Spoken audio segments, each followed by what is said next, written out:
अभिनंदन करेंगे।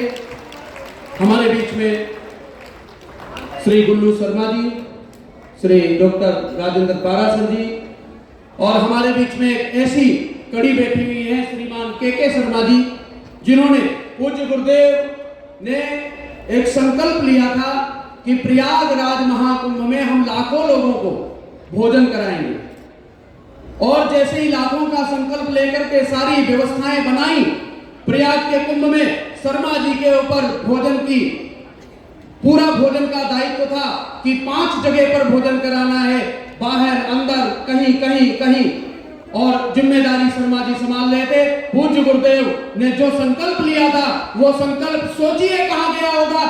लाखों की संख्या का संकल्प पूज्य गुरुदेव ने लिया और प्रयागराज जाते जाते 2 करोड़ पहुंच गया। पूज्य ब्रह्मनिष्ठ परम तपस्वी परम आराध्य मेरे आचार्य महामंडलेश्वर स्वामी कैलाशानंद गिरि जी महाराज के चरणों में प्रणाम करता हूं, और श्री केदारनाथ ट्रस्ट जिन्होंने इतना बड़ा आयोजन किया, आप सभी को बहुत बहुत बधाई शुभकामनाएं देता हूं। आज और हमारे मंच पर विराजमान महंत बाबा बालकनाथ जी महाराज मंच पर विराजमान हैं। आप सभी जो हैं अत्यंत सौभाग्य वाले हैं कि आप सभी को भगवान शिव की शिव महापुराण की कथा आप सभी को सुनाने के लिए परम तपस्वी और भगवान महादेव के मां काली के अत्यंत उपासक, जिन्होंने अपने जीवन में भगवान को पाने के लिए दिन रात कठोर तपस्या की है, ऐसे हमारे तपस्वी आचार्य महामंडलेश्वर जी आपको कथा सुनाने यहाँ पहुंचे हैं। आप तो भाग्य वाले नहीं, आप सौभाग्य वाले हैं कि ऐसे परम तपस्वियों के मुख से आप भगवान शिव का गुणगान सुन रहे हैं।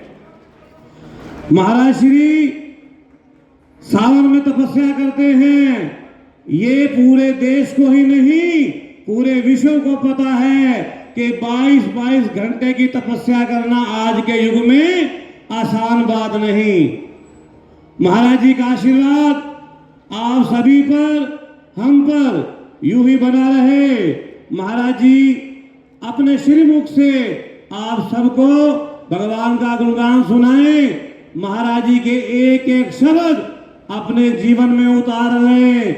यदि आप चाहते हैं कि आप महाराज जी से कुछ लेने आए हैं तो महाराज जी के शब्द आपका जीवन जो है वो उज्जवल, आपका जीवन आपका भविष्य उज्जवल महाराज जी के एक शब्दों से हो जाएगा। उन्हें सुने भी, श्रवण करें, अपने मन में भी उतार लें। महाराज श्री धार्मिक रूप से तो दिन रात भगवान की आराधना कर रहे हैं, और राष्ट्र सेवा में, देश सेवा में महाराज जी का विशेष रूप से योगदान है।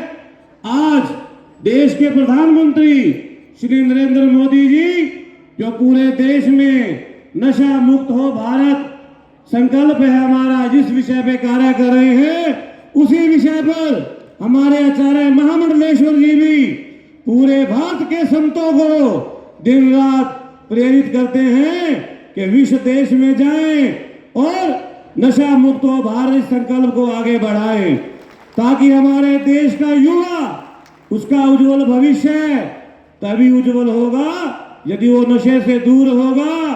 आप सब मिलकर आज महाराज जी के समीप बैठे हैं, मन में ये ठान ले कि देश की सेवा करनी है, और महाराज जी को मानने वाला व्यक्ति अपने मन में ये ठान ले कि स्वयं तो नशे से दूर होगा ही होगा, समाज को भी नशे से दूर करेगा। हरे हरे महादेव, हरे हरे महादेव, महादेव महादेव महादेव महादेव महादेव महादेव महादेव महादेव महादेव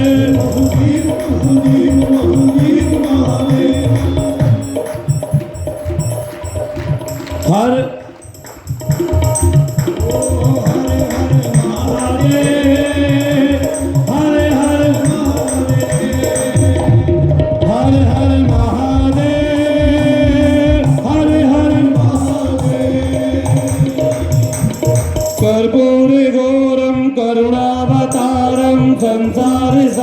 वर्णन आता है, भगवान शिव के एक परम भक्त थे, उनका नाम था पुष्पदंत।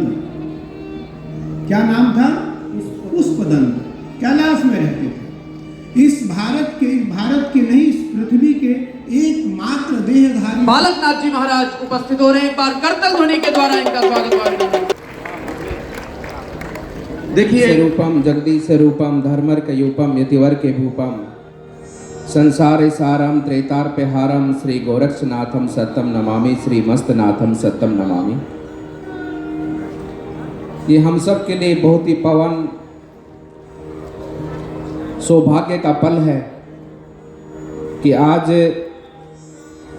व्यासपीठ पर विराजमान परम पूज्य स्वामी श्री कैलासानंद गिरि जी महाराज के श्रीमुख से हम सबको भगवान शिव की कथा का शाश्वत रूप से उसका कथा का स्मरण करने का अवसर मिला है। मैं सबसे पहले तो उनके श्री चरणों में प्रणाम करता हूं कि आपने अपने व्यस्तम समय में से समय निकालकर हमारे दिल्ली के आसपास के क्षेत्र वासियों को ये सौभाग्य दिया कि आज इस स्थान पर साक्षात कथा का जो कार्यक्रम है, जो कथा का अनुसरण है, आप श्री के श्रीमुख से हम सबको प्राप्त हुआ है। इस मंच पर विराजमान राघवेंद्रानंद जी महाराज जो कि मेरे ही पड़ोस में रोहतक में रहते हैं, उनकी भी सादर उपस्थिति है और सभी हमारे पूज्य संत जो विराजमान हैं उनके सबके श्री चरणों में मैं प्रणाम करता हूं। नरेश कुमार जी जो कि मुख्य संरक्षक इस कार्यक्रम के हैं, राम दर्शन जी गोयल जी, सुरेंद्र कुमार जी, इन सब का भी मैं अभिनंदन करता हूं कि आप सबके संकल्प के माध्यम से, आप सबके माध्यम से हमें भी ये पुण्य का सौभाग्य प्राप्त हुआ है। भक्तजनों, हम सब लोग यहाँ पर कथा का स्मरण करने आए हैं। यह मंच केवल स्मरण करने का है, भगवान के आशीर्वाद को प्राप्त करने का ये क्षण है और हम सबको उस क्षण में डूब जाना चाहिए। और कथा प्यास पर विराजमान आदरणीय श्री कैलासानंद जी महाराज, मुझे ऐसी अनुभूति होती है कि वैसे तो देवताओं ने स्वयं कहा है कि जब कथा व्यासपीठ पर जब विराजमान संत होते हैं, उस समय के लिए, उस पल के लिए वो स्वयं नारायण के स्वरूप होते हैं। उनके श्रीमुख पर नारायण विराजमान होकर भगवान श्री की कथा को वाचन करते हैं। और यह भी देवी देवताओं ने कहा है कि ये जो कथा का वातावरण रहता है, कथा का जो प्रांगण रहता है, ये सबसे पवित्र प्रांगण रहता है। इसके अंदर देवता स्वयं कथा का स्मरण करने यहाँ पर उपस्थित होते हैं। भगवान शिव की कथा है आप ही के बीच में भगवान शिव भी बैठे हैं जो अपनी कथा का स्मरण कर रहे हैं, और इसीलिए इसको पवित्र से पवित्र भाव से माना गया है। हम कितने ही देव स्थानों पर जाएं, अलग अलग हमारे पवित्र नदियों का स्नान करें, लेकिन कथा का पांडाल और कथा का स्मरण करने का स्थान उन सब से भी ऊंचा है। हम सब जानते हैं इस बात को कि ऐसे स्थानों पर भगवान देवता स्वयं विराजमान होकर हम सबको आशीर्वाद देते हैं। इसलिए मेरे पास तो देखो इस समय पर कोई शब्द नहीं है, क्योंकि आपके श्री मुख से भगवान शिव की कथा हम सबको स्मरण करने का सौभाग्य प्राप्त हो रहा है। उससे ऊपर या उससे बढ़कर कोई ज्ञान नहीं होता है, लेकिन इतना ही मैं भक्तजनों से कहना चाहूंगा कि जीवन में हम सब जानते हैं कि एक व्यक्ति की परछाई कभी उसका साथ नहीं छोड़ती, वो सदैव उसके साथ चलती है। लेकिन जब अंधकार होता है तो अंधकार में परछाई भी साथ व्यक्ति का छोड़ देती है, घोर अंधकार होता है तो उसी भाव से व्यक्ति के जीवन में उसके कर्मों का फल है।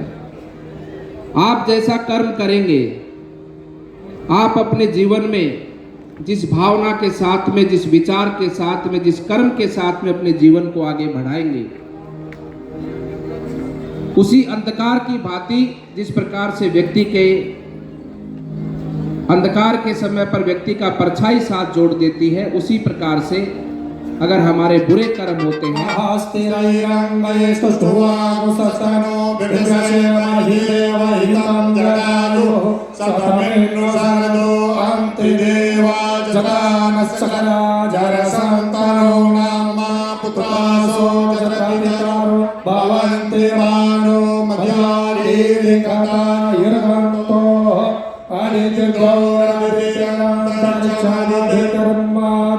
सपिता सपुत्रः विश्वेदेवा आदिते पांचगणादिर्जातमदिर्जन्मः योः शान्तिरन्तरिक्षं शान्तिः पृथिवी शान्तिरापः शान्तिरोषधयः शान्तिः वनस्पतयः शान्तिर्विश्वे देवाः शान्तिर्ब्रह्म शान्तिः सर्वगुण शान्तिः शान्तिरेव शान्तिः सामा शान्तिरेधि यतो जगः समीहसे ततो नो अभयं कुरु सानः कुरु प्रजाभ्यो भयानः पाशुभ्यः भगवतो श्रीमन्महागणाधिपतये नमः। ओम लक्ष्मी नारायणाभ्यां नमः। ओम उमामहेश्वराभ्यां नमः। ओम वाणी हिरण्यगर्भाभ्यां नमः। ओम सजय पुरंदराभ्यां नमः। ओम माता पितृचरणकमलेभ्यो नमः। ओम श्री गुरुचरणकमलेभ्यो नमः। ओम इष्टदेवताभ्यो नमः। ओम कुलदेवताभ्यो नमः। ओम ग्रामदेवताभ्यो नमः। ओम स्थानदेवताभ्यो नमः। ओम वास्तुदेवताभ्यो नमः। ओम एतत्कर्मणि प्रधानदेवताभ्यो नमः। ओम सर्वेभ्यो देवेभ्यो नमः। ओम सर्वेभ्यो ब्राह्मणेभ्यो नमो नमः। सिद्धबुद्धि सहिताय श्रीमन्महागणाधिपतये नमः। ओम विश्वेशं माधवं भण्डिं गंगवाणिं भैरवं वन्दे काशीं गुहां गंगां भवानीर्मणकर्णिकां वक्रतुण्डमहाकाय कोटिसूर्यसमप्रभा निर्विघ्नं कुरु मे देव सर्वकार्येषु सर्वदा विनायकं गुरुं भानं ब्रह्म विष्णु महेश्वरान् सरस्वतीं प्रणम्य सर्वकार्यासिद्धये हस्ते जलाक्षद्रव्यं चादाय संकल्पं कुर्यात् तिथिर्विष्णुस्तथा वारो नक्षत्रं विष्णुरेव च योगश्चाकरणं चैव सर्वं विष्णुमयं जगत्। ओम विष्णुर्विष्णुर्विष्णुः पूर्वोच्चारित गृह गुणगण विशेषेण विशिष्टायां शुभ पुण्यतिथौ गोत्रः अपना अपना गोत्र नामो हम अपना अपना नाम सपरिवारो हम माता पिता गुरु इष्ट सहितेन ममात्मनः श्रुति स्मृति पुराणोक्त प्राप्त्यर्थम प्राप्त लक्ष्मी प्राप्त्यर्थम अप्राप्त लक्ष्मी प्राप्त्यर्थम प्राप्त लक्ष्म्याः चिरकाल संरक्षणार्थं च सकल मनीप्सित कामनाः। अपने अपने मन में एक एक कोई कामना रख लो। संसिद्ध्यर्थम लोके सभायां राजद्वारेवा सर्वत्र यशो विजयलाभादि जय प्राप्त्यर्थम। और वो महादेव कल्याणकारी हैं, क्योंकि कल्याण उनका नाम है, करुणावतार हैं, और हर प्रकार से वो हमारे बीच में उपस्थित हैं। श्री एनडी गुप्ता जी, राज्यसभा सांसद, एक बार करतल ध्वनि के द्वारा उनका स्वागत व अभिनंदन करेंगे। पूज्यपाद सदगुरुदेव हमारे बीच में पधार चुके हैं, व्यासपीठ पर आसीन हो चुके हैं, और पूज्य गुरुदेव हमेशा जो उनकी लालिमा है, जो उनकी मुस्कान है, वह ऐसी मुस्कान है कि उनकी मुस्कान को देख करके लगता है कि हम भी मुस्कुराते रहें, हम भी प्रसन्नता से भरे रहें, और एक ऐसी प्रसन्नता जो निश्चित रूप से आपके हृदय को गदगद करती रहती है। दानम दरिद्रस्य प्रभो क्षमित्वम यूनाम तपः ज्ञानवताम च मौनम इच्छानिवृत्तिश्च सुखोचितानाम दया च भूतेषु दिवम नयन्ति। श्लोक कहता है कि जो दया करना सीख जाता है, परमात्मा उसको याद करते हैं, और हमारे गुरुदेव तो निश्चित रूप से इतने दयावान हैं कि जिनको जहां पर जैसे भी जिस प्रकार से भी एक बार मिल जाते हैं, उसकी सारी परेशानियां, बहुत सारे लोग प्रयास करते रहते हैं, गुरुजी जल्दी चलना है, जल्दी चलना है, कहीं जाना है, लेकिन नहीं, जिसको एक बार पकड़ लिया उसकी हथेली पकड़ लेते हैं, और ऐसी पकड़ते हैं कि आजीवन पकड़े रखते हैं। गुरु दीक्षा का जो कार्यक्रम है वो हमारा 25 तारीख को है। जो भी गुरु दीक्षा लेना चाहते हैं वो 25 तारीख को गुरु दीक्षा लेंगे। हम अग्रिम श्रृंखला में आगे बढ़ते हैं। मैं निवेदन करूंगा सभी विप्रवरों से कि 4 श्लोकों में जिमी भगवान कहते हैं, बार बार जो सदग्रंथों का अध्ययन करेगा, जो सदग्रंथों को पढ़ता रहेगा, उसको धीरे धीरे धीरे धीरे धीरे धीरे सारे ग्रंथ याद हो जाएंगे, उसकी स्मरण में आ जाएंगे।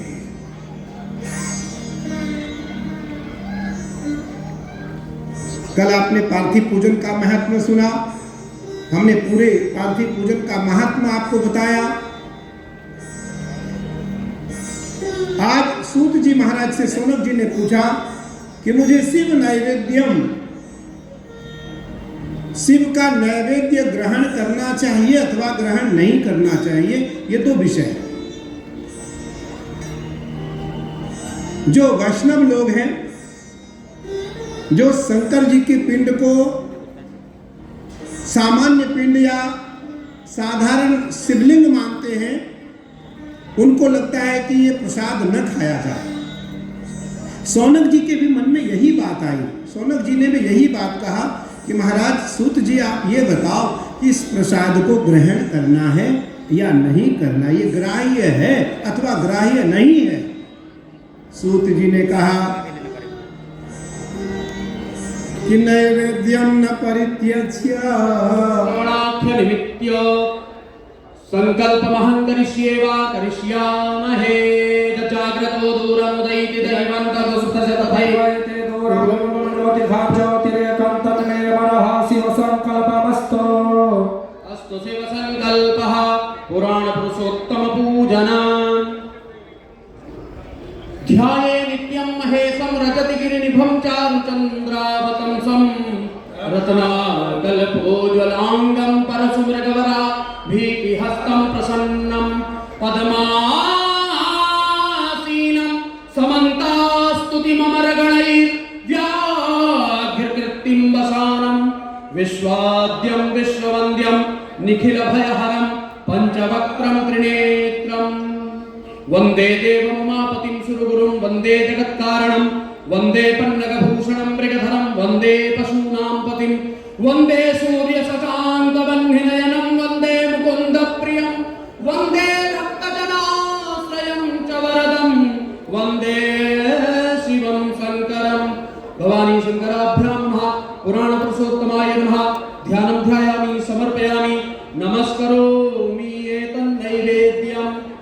पुष्पमालां समर्पयामि नमः संभवाय च मयो भवाय च नमः शंकराय च महेश्वराय च नमः शिवाय च शिवतराय च व्यासपूजनं। ध्येयं सदा परिभवग्नमभीष्टदोहं तीर्थास्पदं शिवविरिञ्चिनुतं शरण्यं। लिंगार्चन के महत्व को सुना, पार्थिव पूजन के महत्व को सुना। 5 से 7 घंटे